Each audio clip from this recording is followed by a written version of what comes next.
The second thing, highly related to the first thing, is talk about feedback and how it is changing the organization for the better, or you for the better. For all the leaders out there, if you're like, hey, we're not having enough of these conversations and I don't know exactly what's wrong, my guess is what is wrong is that the perception in your organization is that it's high risk, low reward to give feedback, and you need to start lowering the risk and increasing the reward. Good morning, everyone. Welcome to another episode of the Tech Leaders Playbook. Today, I have an extremely cool guest. I've been very excited about filming. So excited that I came here sick just to see you, Jason. Today's guest is Jason Rosoff, the founder of Radical Candor. One of my absolute favorite books, and I know there's a whole suite of books.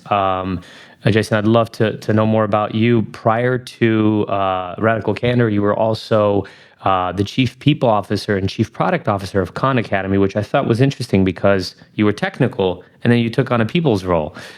So let's start with, first of all, thank you for being here. I'm a huge fan. Let's talk about your journey, man. How did you get to where you're at today, and what made you want to go the route you went? Yeah, thanks. And excited to have this conversation with you. One of the things that I have incorporated into the way I approach conversations about leadership is to try to dispel some of the BS, sort of post hoc rationalization that we do about our careers, which is like we try to make a narrative that makes sense. And what I would say is I had a bunch of starts and stops over the course of my career. In fact, immediately before joining Khan Academy, I started at Khan Academy in the product side of the house. So I was our first designer. I'm also technical. So as I was saying, I had a few thousand commits to our code base over the time that I was there. And I went to that job, and I remember before I took it, I looked at my partner Jillian, and I was like, I'm not going to be a manager again. I'm just going to focus on the product. I'm going to focus on the technical stuff. I'm just sort of done being a manager. I'd been in a management position in the past two jobs that I had before that.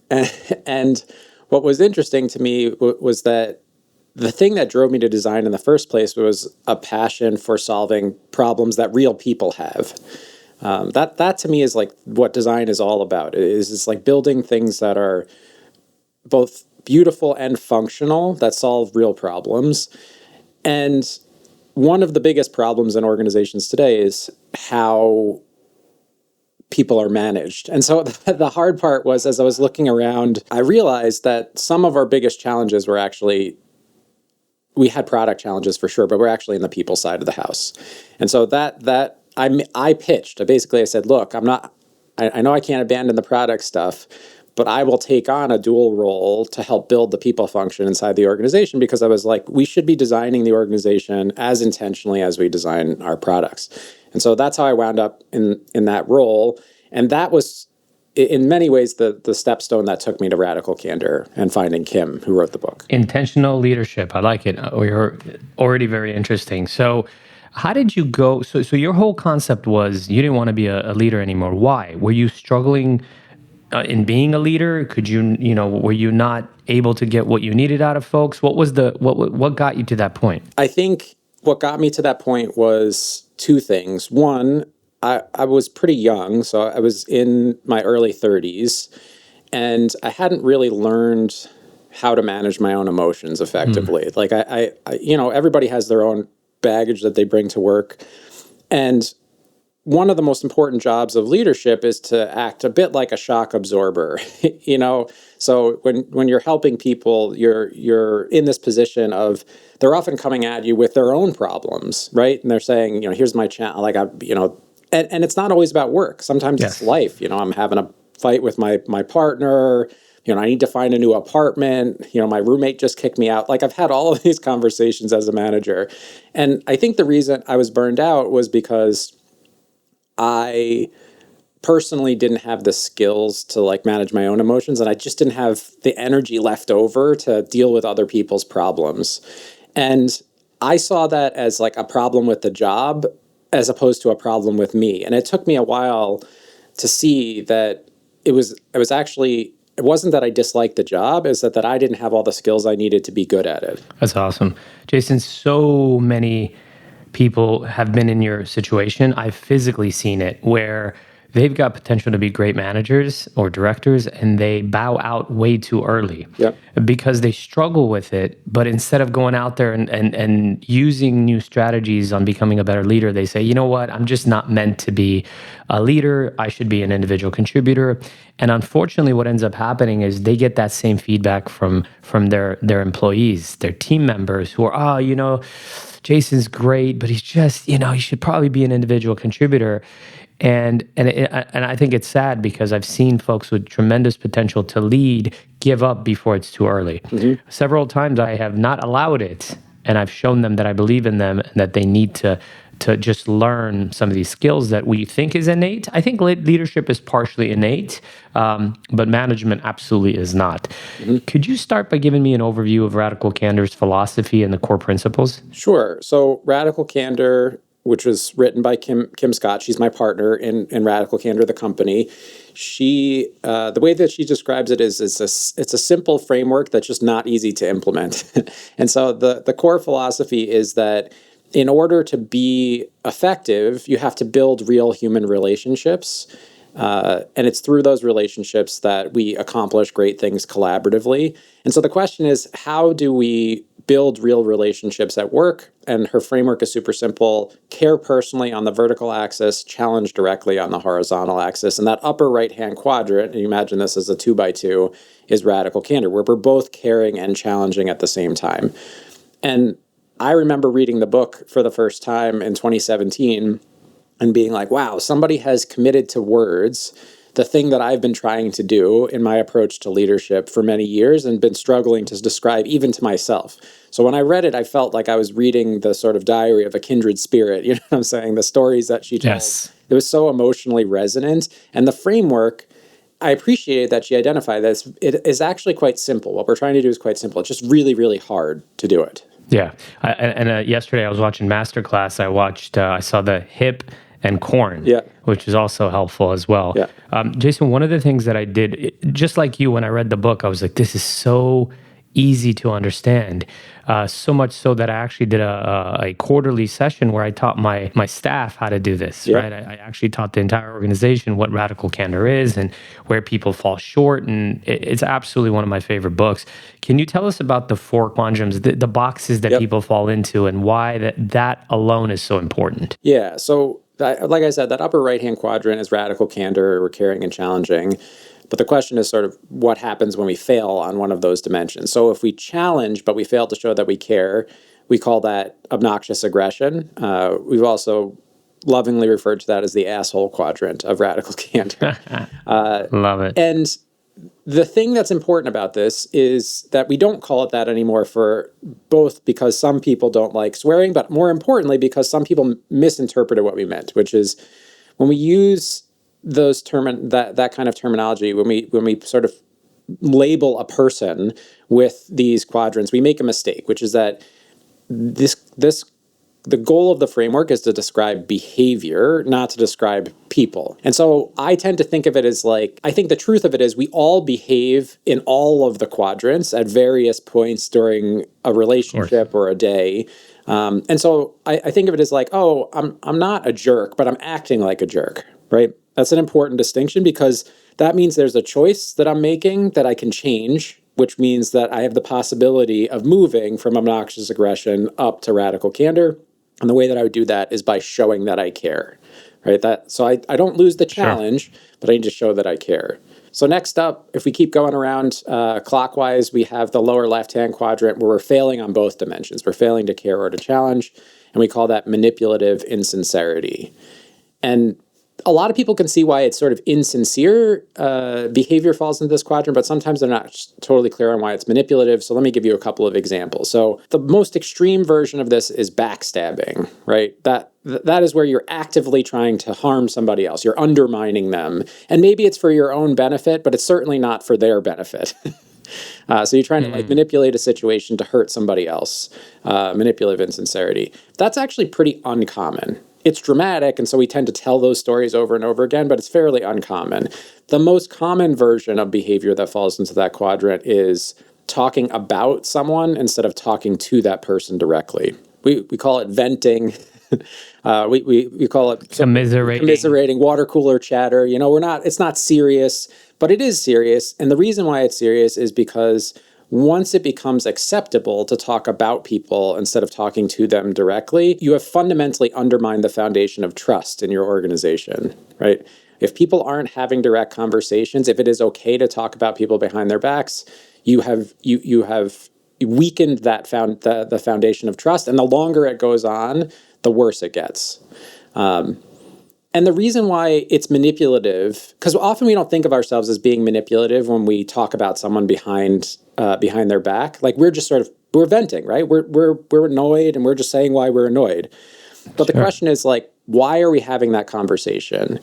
Are we having that conversation to make ourselves look smarter? Meaning, am I putting somebody else down in that conversation to make it seem like I'm smarter than them? Or am I actually trying to undermine the other person's confidence in the third part, in this person that I'm talking about, right? So if you and I were having a conversation about somebody else, am I trying to get you to think poorly about that other person? Once we get to the motivation, that's where the manipulation comes in, right? We're like using this situation for a goal. This is the worst part of ourselves. No one likes to look at themselves and be like, I'm being manipulatively insincere. So this is when we ask people, what mistake do you make? This is the quadrant that people admit to least frequently, even though it happens really because often. it's taboo, right? Yeah. It's taboo. Jason, in our, we have what's called a Higher Clout Manifesto that everybody reads when they start work here. One of the phrases at the bottom is we talk to people, not talk about people. Yep. That's Huge great. for us. And who knows, I might have gotten that from the book, right? Because that is exactly how gossip starts. If you watch one of my episodes with a gentleman named Adrian, he called that gossip is like voodoo. Like he said, it's one of the worst things you can do because what you're doing, you're convincing others that I'm a bad human being or that I'm a terrible manager or something. I mean, he took it very serious. Like his notion was that it's not okay. If you come talk to me about someone, you better be prepared for me to tell that person or you go to them first. So our rule is, hey, I'm happy to help you. I'm happy to help you understand and maybe vet out how you're going to talk to that individual. But at the end of the day, you're going to have to go do it, right? You have to talk that individual. And so many misunderstandings become huge. They become wars. For sure. You've seen families stop talking to each other because of things like this. So it's really, really bad. Okay, let's keep going down the four. Last quadrant. Upper left-hand quadrant. This is where we care personally, but we fail to challenge directly, and we call that ruinous empathy. And it's sort of interesting. I actually think this quadrant name is the most important because empathy is largely seen as a good thing, right? Being able to understand somebody else's experience, or at least to try to understand somebody else's experience by looking at the world through their eyes, right? That's what empathy is all about. It's a good thing. But when empathy paralyzes us, when it prevents us from taking action, that is when it becomes ruinous. And so some people ask, well, what's the opposite of ruinous empathy? And I say compassion. Compassion is the opposite of ruinous empathy because compassion is empathy in action, right? Like to show somebody compassion is to put empathy into action in some way. In fact, one of the names that Kim considered for the book, the title she considered for the book was Compassionate Candor. And she decided not to use it because she got some advice that I think was actually pretty good, which is that a book written by a woman from Silicon Valley called Compassionate Candor is likely to get sort of looked over as like, a little bit new agey, hand wavy, you know what I'm saying? Overly feminine. Sure. And yet there's a real reason why the number one problem that we hear from people is ruinous empathy, which is that fundamentally, human beings, we're social animals. We don't want to hurt other people, right? We don't want to put somebody in a bad position. And so we often find ourselves hesitating to tell them something that they'd probably be better off hearing. And that is really the sort of key behavior of ruinous empathy, where it's like we're withholding feedback from somebody because we're worried they can't handle it. And as a result, we wind up damaging the relationship because as you know, I'm sure, as you've experienced, everybody who's been a leader for more than 5 minutes has experienced this, which is that it comes out in the end. You know what I'm saying? Like, you can withhold that feedback all you want to protect that person, but if they're screwing up in their job, one way or another, that issue is going to come to a head. And if it becomes clear that you knew and you were withholding information, well, now you've done almost irreparable relationship damage. It's so easy to fall into that category, right? Because at the end of the day, you end up being the bad guy when you are the one that tells someone that something's broken, and they're frustrated because everyone else loves them.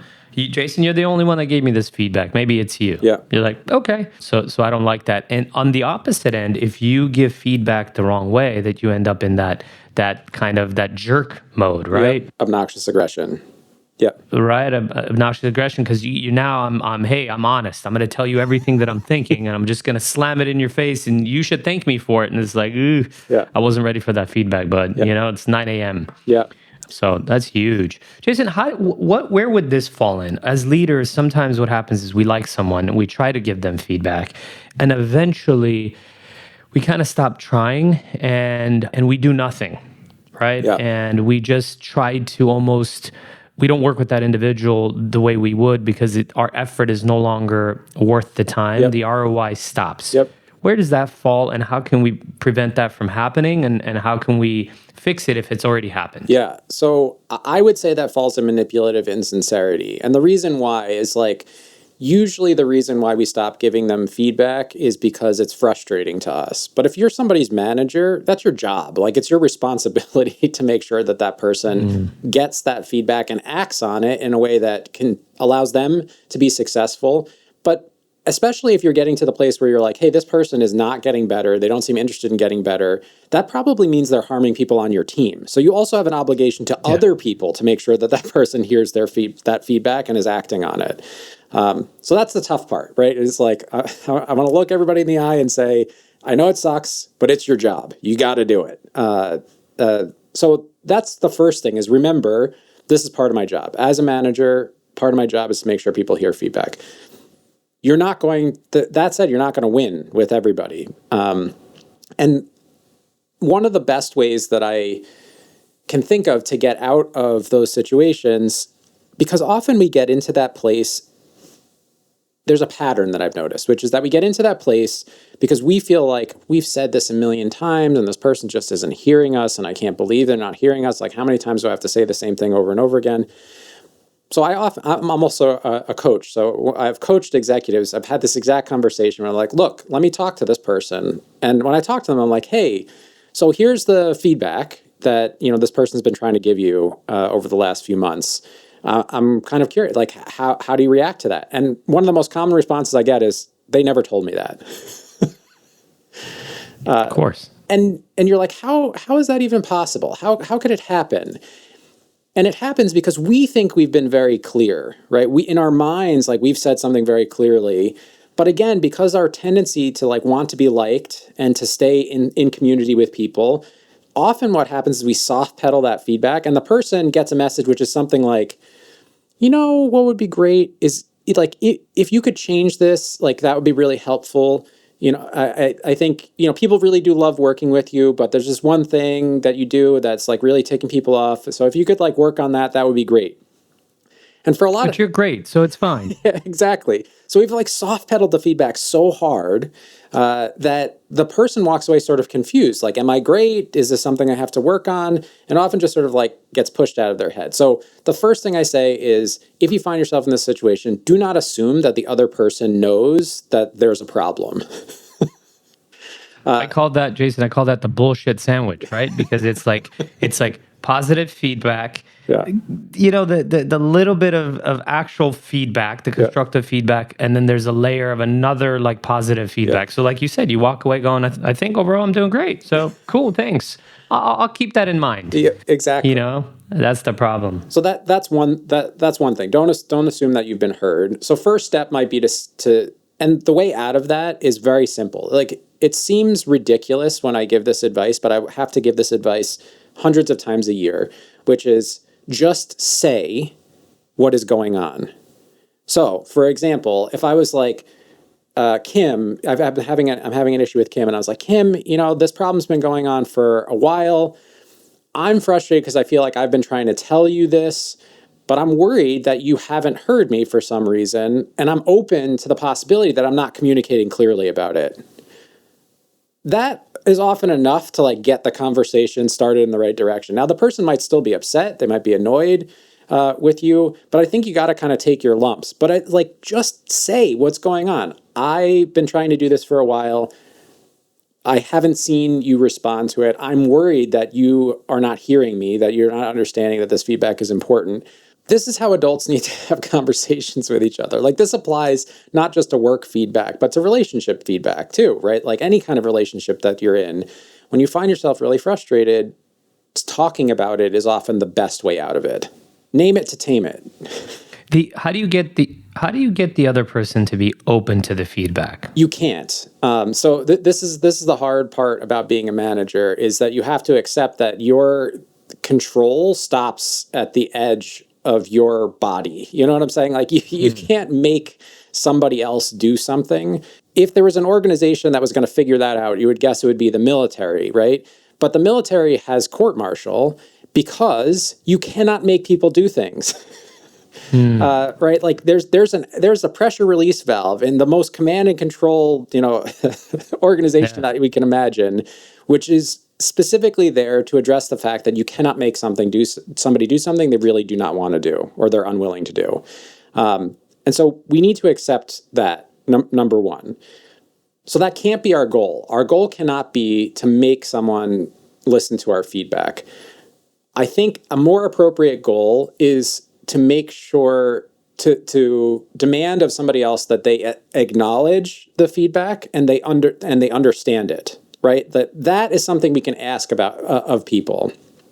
And I think once somebody has acknowledged the feedback and can demonstrate that they understand it, that's when you have to have a conversation, which is, look, you're an adult. If you don't want to address that, I understand, but this is like a fundamental conflict with your job.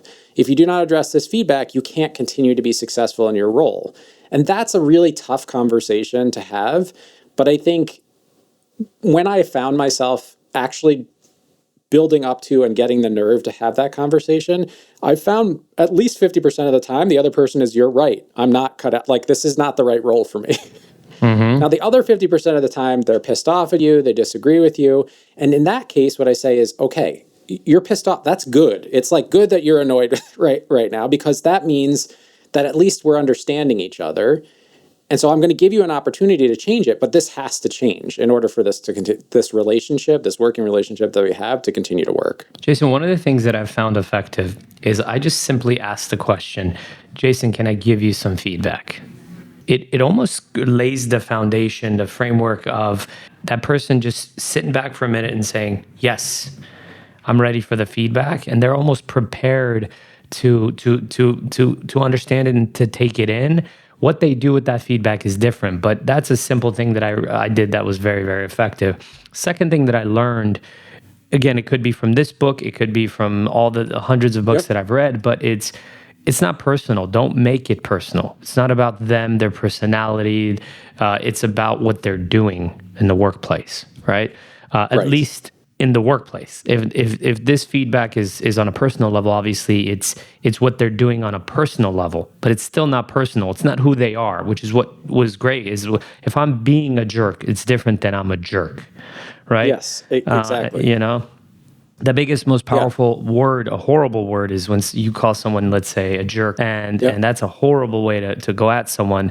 But sometimes the person's acting like a jerk. They're not a jerk. Yep. It's just in that moment, whatever it is, it's they're putting out feedback. I had a colleague many years ago, and he was being very negative. And he had a negative vibe. I said, hey, listen, you got a very negative vibe today. I don't know what it is. I don't know what you're going through. So either, man, like, you got to leave or I'm leaving, because you're really ruining my day. And he really took that feedback to heart. And he said, I'm so sorry. I'll be back tomorrow. And he left and he came back a lot better because whatever was going on in his life, he was bringing into the workplace and into my Yeah. world. And I couldn't work. I Yep. couldn't function. So I politely gave the feedback. I'm very Yep. direct. Basically said, hey, man, either you Yep. leave or get it together, or I'm going to leave for the day. Really, really candorous, hopefully. Hopefully I did it the right way. I think you did. I don't know what your relationship was like with this person, but just saying like, hey, this is how I'm experiencing you, and I don't know what's going on. I care about you. Like the implication is like, I want you to be well, right? I want you to come into the office and bring positive energy. Like I want you to feel good when you're here. So here are your options. Like I can go and you can be here, or you can go and I can stay here. Like those are the Yeah. options. Like those are the options I can come up with. I think that is an example of radical candor about something that is sort of very soft. You know what I'm saying? Like, it's hard to put your finger on exactly what that means, but that's what a lot of these conversations are like. It's like people think that in order to give feedback, you have to be certain. But like in your case, you weren't certain. You were just like, this is how I feel. Like this is how Yeah. you're making me feel. You know what I'm saying? And that's not.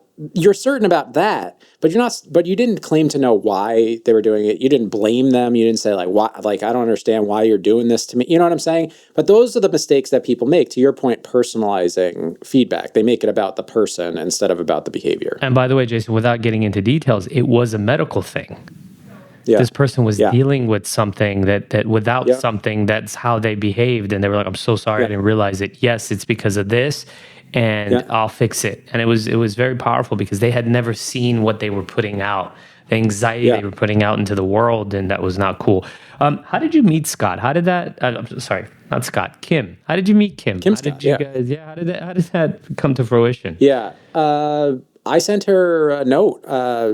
We knew someone in common, essentially. And I, at the time I was transitioning out of Khan Academy, she wrote this blog post that she was shutting down her first Radical Candor related company that was trying to build some software tools around Radical Candor.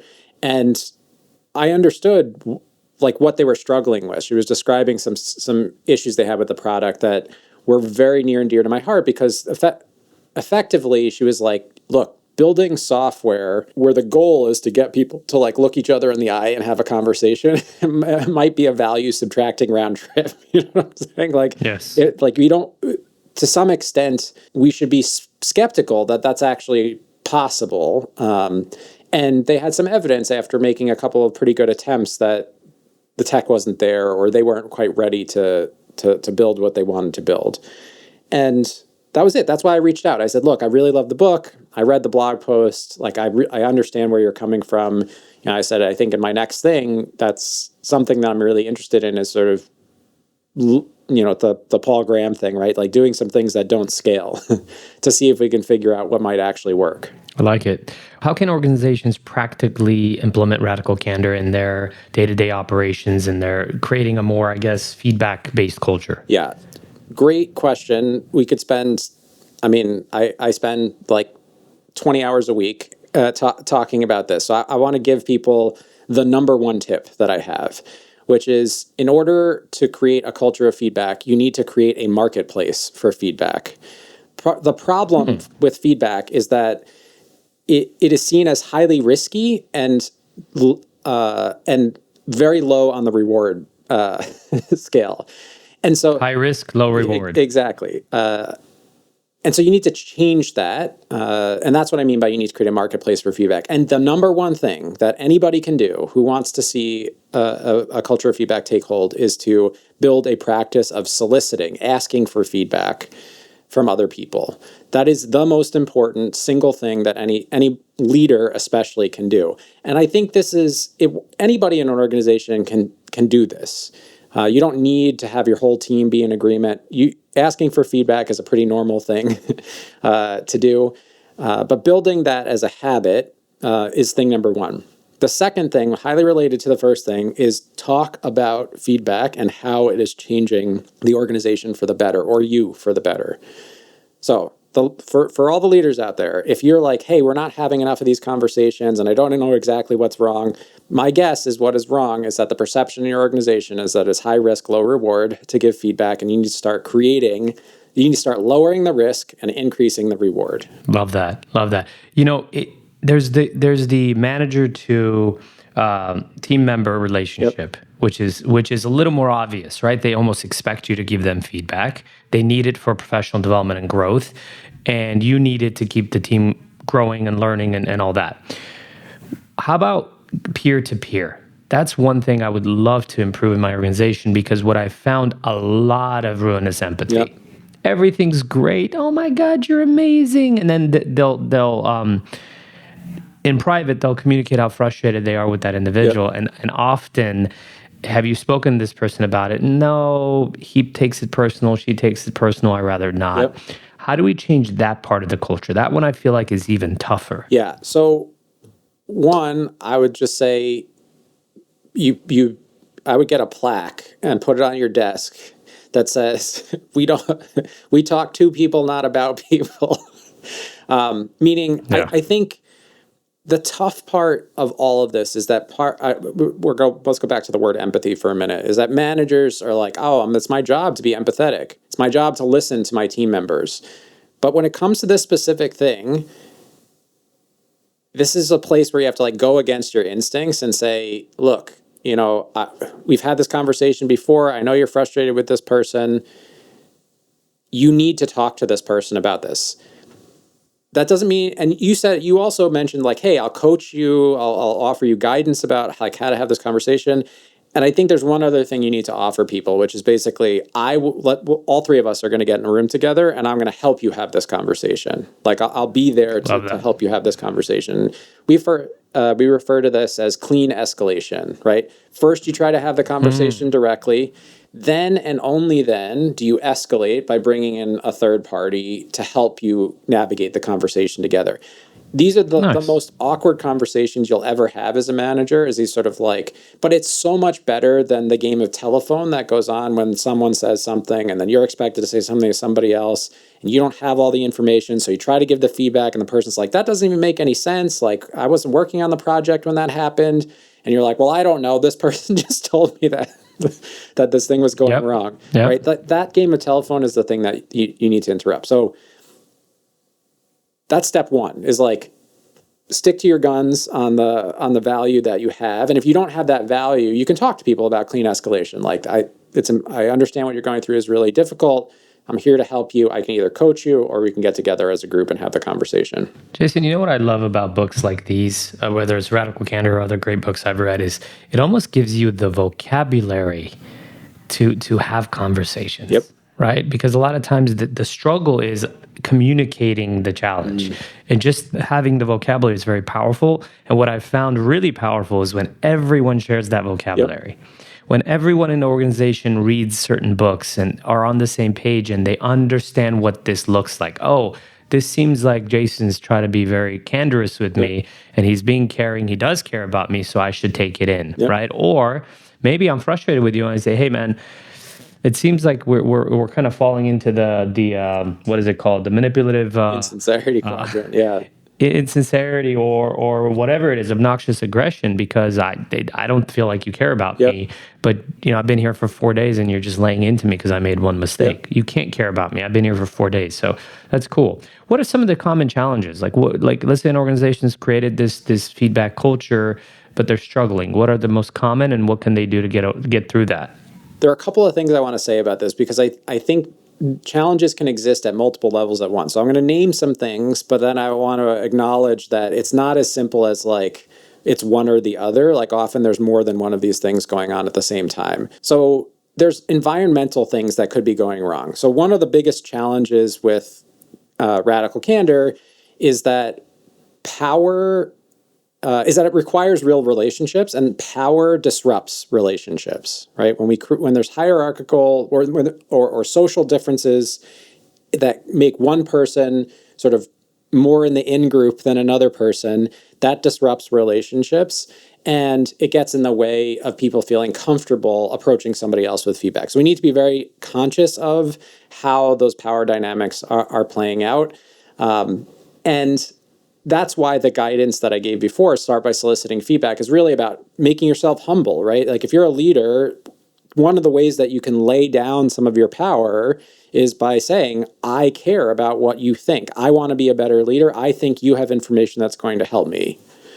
So that's one thing. The second thing, the environmental thing, is incentive, right? Like, what are the incentives for engaging in this behavior? And we talked a little bit about this. I referred to increasing the reward, but like, if you don't talk about how valuable feedback is, people will always question whether or not their feedback meant anything at all. So like let's say you actually convince someone to take the risk of giving you feedback. If you don't make a big deal of that and say like, I'm so grateful for you giving this, even better if you said in public, hey, Kim gave me this really great feedback about this, and here's what I'm doing about it. I'm letting you all know this because I want you to hold me accountable. I'm following up on this feedback. I want you to hold me accountable. If you don't start making a big deal and rewarding, increasing the incentive to participate in that system, you're likely going to find yourself struggling. That's huge. Jason, one of the things we do here is we do these like, I wouldn't call it core value shout outs, but is every time someone does something impressive, we give them a little ticket and we tell them why. And then there's a drawing for $100, $200 experiences that we do. One of the things it just hit me is I could start by giving out best feedback session, right? Like, hey, Jason, thank you so much for the feedback on this, boom, or feedback for this person. It'll start creating a little bit of a buzz. Because again, that's one thing. I think we have a really good feedback culture. Good, solid. We're getting, better and better. But I think peer to peer, we still struggle. They help each other and they give each other ideas. But sometimes I do feel like there's some potential for ruinous empathy because there's not a lot for them to gain because they're just peers.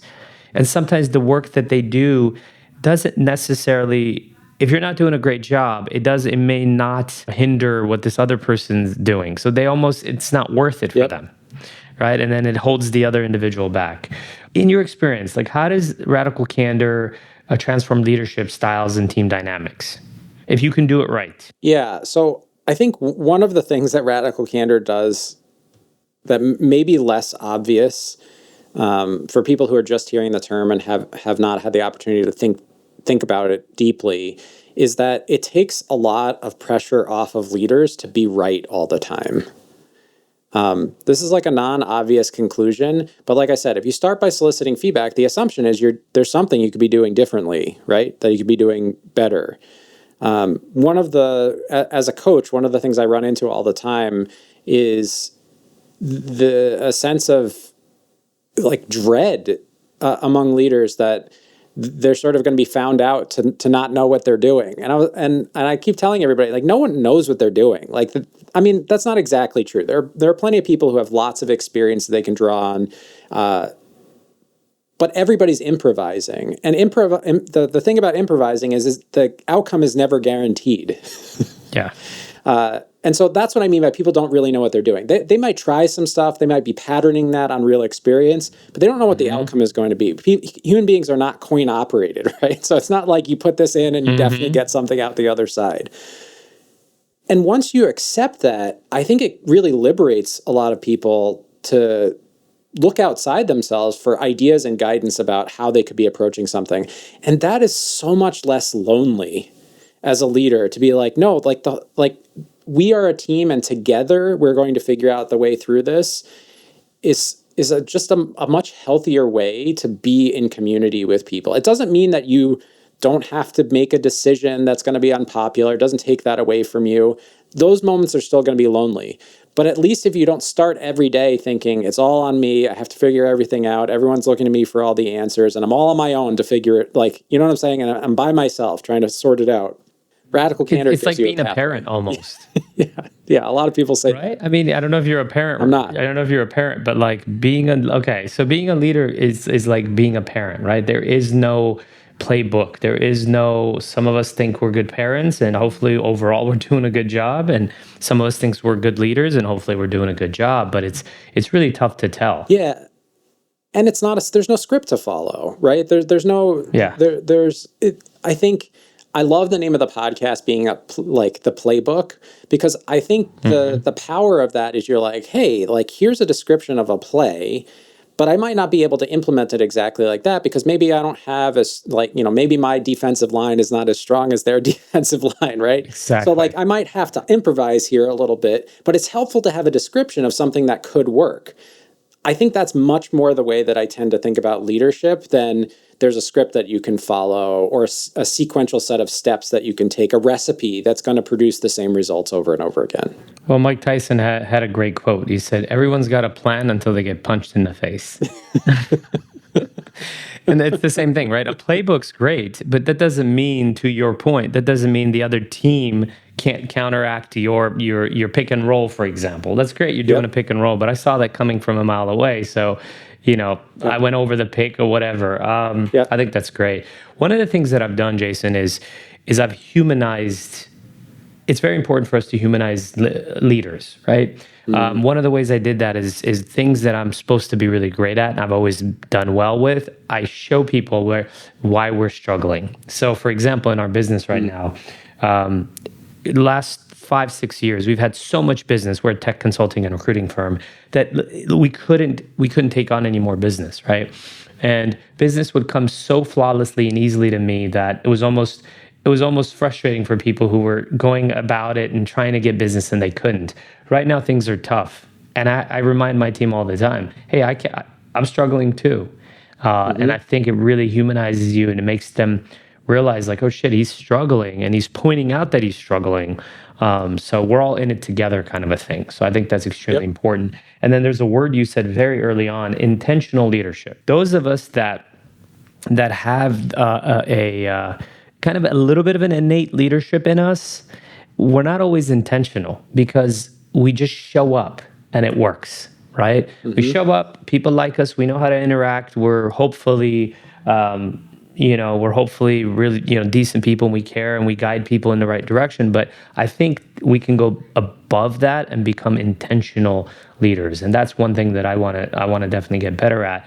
Again, the weakness is because you have innate leadership skills, you just show up and you don't necessarily work on it, or you're not intentional with your leadership. And that's why sometimes people that are not natural leaders, sometimes they really work hard on being intentional leaders and they end up becoming better managers. Yeah, I tend to think of it as like, as opposed to innate, like I think we all have instincts, right? And some of our instincts serve our purposes and some don't.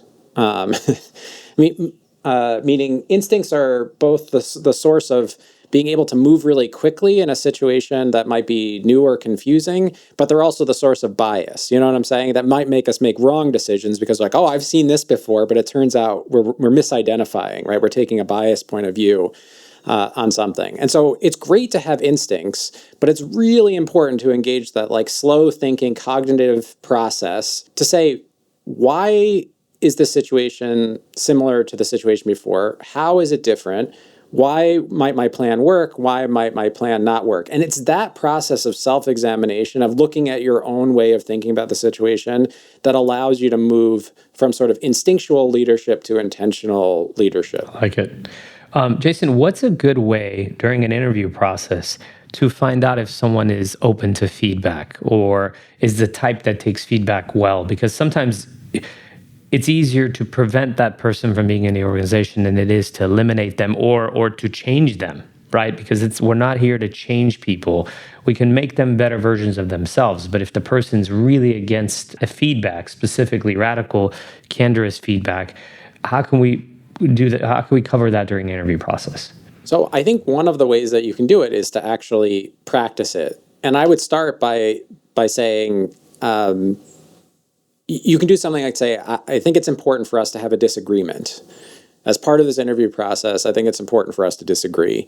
And so let's pick a topic on which we disagree, and we're going to have a conversation about it. And I think the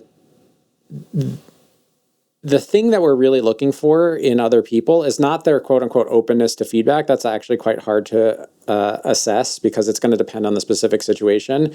But I think in a scenario like, let's have this disagreement, you can look for certain things like the person really listening to what you have to say, being able to play back what they're hearing from you, the desire, the willingness to play with somebody else's point of view, meaning like they maybe I take a position But in that process of disagreement, I say, well, I can see things from your point of view and why you might think that way. Like, does this convince you? That idea of curiosity and openness to somebody else's perspective is the thing that I think you can look for in an interview process. I think if you wanted to take it a step further, you could exchange feedback. You could say, look, as part of this interview process, I need you to give me some feedback and I need you to accept some feedback from me. And I don't expect this to go perfectly, meaning like create the space for it to not go perfectly, and see how it goes. I have definitely given people feedback as part of an interview process, and I would say that especially when when I'm fairly sure that I'm going to pass on a candidate, there's a high degree correlation between like that experience and their fit for a role, at least in our organization, right? Like their ability to thrive in an environment that is very compassionate but very clear with people. It's a pretty good sign. Like that disagreement conversation is often a fairly telling discussion. So potentially give feedback during the interview process and see in real time how that person interacts with that feedback. Yeah, and I would say make it both ways, because if your goal is to tell someone, look, we have a feedback culture, and so I'm going to follow the order of operations here, meaning I'm going to start by soliciting feedback, but I'm going to offer you some feedback and not just criticism. I'm going to tell you something that you did well. And I'm going to tell you something that I think you could have done better. And I'm not going to make a shit sandwich out of it. We're going to talk about the thing you did well, and then we're going to talk about the thing you could have done better.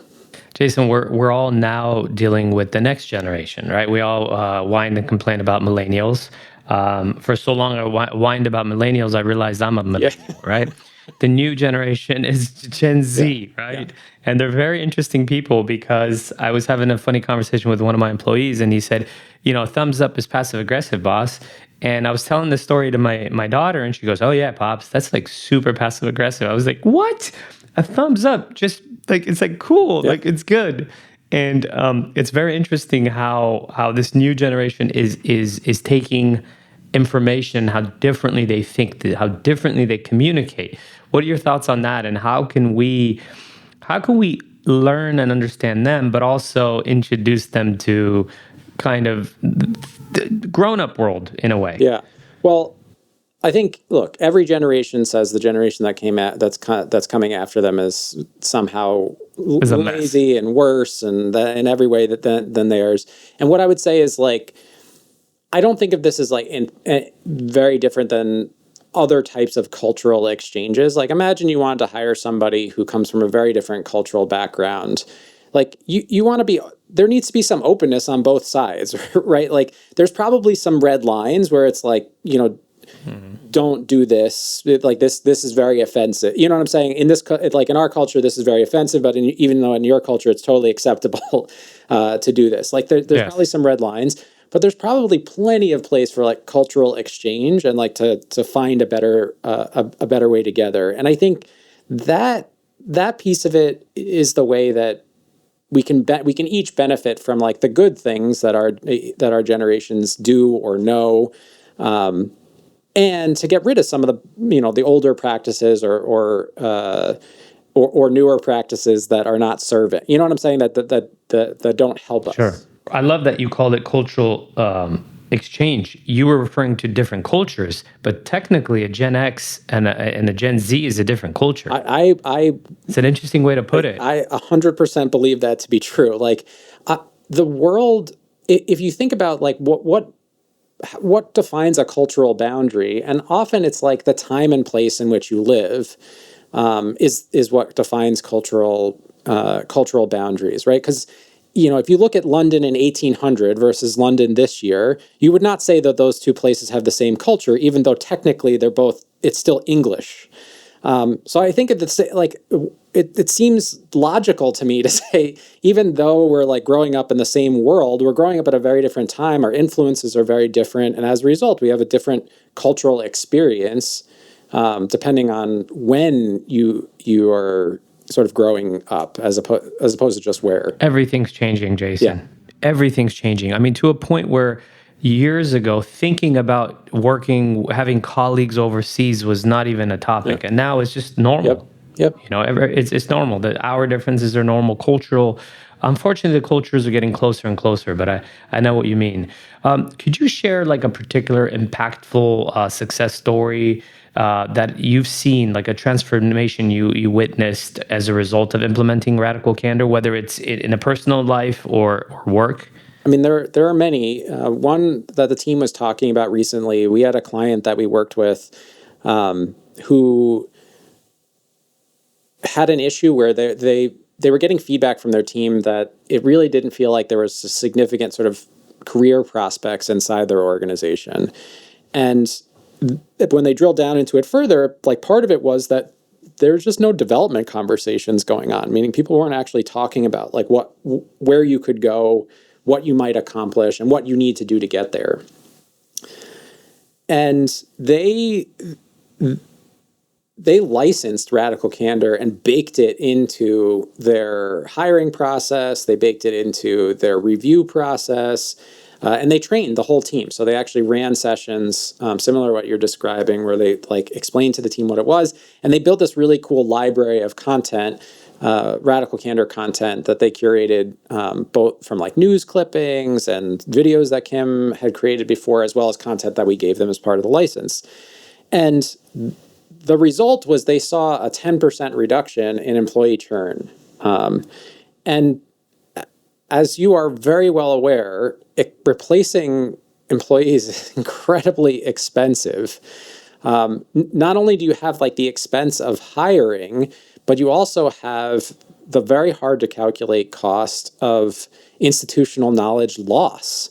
So like when you lose an employee, you don't just have to start the hiring process. You like also have this gap potentially in knowledge. And that 10% made a huge difference in the feeling in the organization also. Like reducing churn from 20% to 10%, for example, means that, in this case, 15 fewer people a year were turning over in their jobs. That's a huge difference in continuity. It's huge. So I credit them with like really going for it. You know what I'm saying? Saying like, we want people to know about this when they join. In the interview process, we want it to be part of onboarding when they join, and we want it to be part of the review process. And one of the best things that they did from my perspective was they held managers accountable for reinforcing this culture by making it part of the manager's review to solicit feedback from their team about how well they were upholding the values of radical candor. Like, were they soliciting feedback? Were they giving both praise and criticism? Were they measuring how they were doing? Meaning, were they asking people, is this landing? Is this helpful? Is this landing in a good way?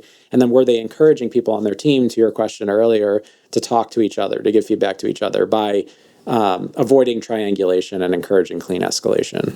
Nice. Jason, there's the great book, Radical Candor. Now, I told you I'm watching Masterclass. What are some like big upcoming projects that people can tap into and understand more about the methodology and potentially implement it in their organizations? So our website is loaded with resources. I think what I will say, you mentioned this before, and I was like, oh, I should have said that. One of the best ways to get this going in your organization, especially if you're small, like if you're early in your organizational development, buy the book, and on the website there is a discussion guide, a chapter by chapter discussion guide. We have heard so many positive stories of organizations who are like, it's like seems so simple, but you just take a chapter a week. You'll make it through there's only 8 chapters in the book, 9 chapters in the second edition of the book. So you'll be done in 2 months. You know what I'm saying? Like it really doesn't take very long. And it gives people a huge opportunity to get aligned.